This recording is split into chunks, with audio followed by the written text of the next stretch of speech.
Hello, Kalakwatsa! Welcome to my second part of our vlog. Ngayon, nandito po kami. It's lunchtime. At obviously, napakasarap ng aming pananghalian. May hipon, may alimango, may sinikang isda. Ay, ako'y takam na takam dyan, lalo na dyan sa malaking sipit ng alimango. Sarap-sarap. Mantila guys, mantila. Kasarap ng aking subod yan at ang aking taga-video. Ayan, ganda-ganda na pagkaka-video niya sa amin. Sabi niya, kain muna daw kami bago siya. Ang sweat. Oh goodness. Kasweat mandong. Ayan, si Kuya Selo, artista ngayon. Oh. Kumakain siya ng aligi, ng alimango. Sarap-sarap. Uhuy, high blood guys, high blood. Careful lang ha, high blood is real.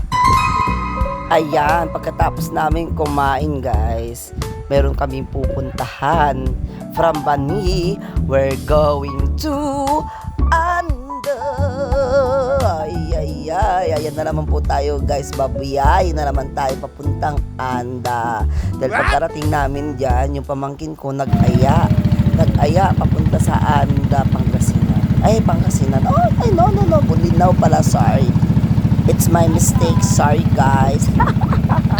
Hindi ko na po siya na-edit dahil gusto ko lang ilagay. Ayan. Papunta na po tayo sa Anda, Bulinaw, Pangasinan.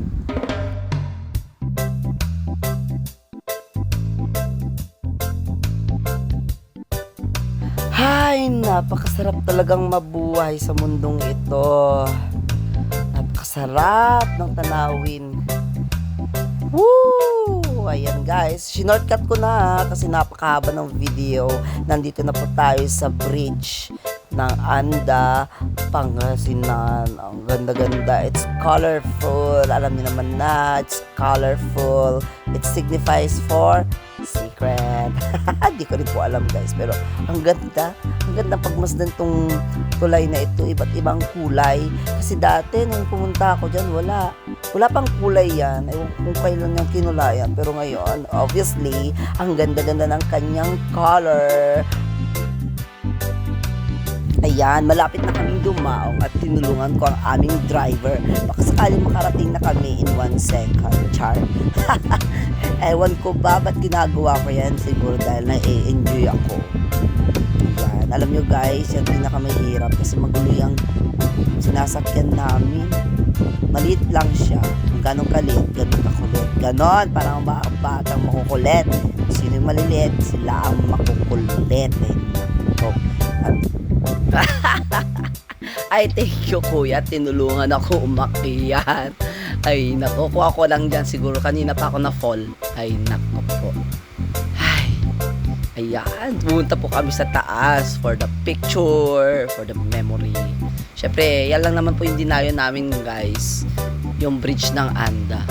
Ay, naku po, napakaganda po diyan. Balita ko po, marami po mga vlogger na nagpupunta rin dyan eh. Ang sarap gumala pag marami kang pera. Char. Pero syempre, always, everyday po tayong may journey sa buhay. At alam ko, sa bawat paglalakbay, may achievements man o wala, sinubukan man o madapa man, at least, sinubukan mo. Dahil soon, kung babalikan mo ang lahat ng mga ginawa mo sa iyong buhay, makarating ka man sa tagumpay, ay hindi isang destinasyon, kundi isang paglalakbay.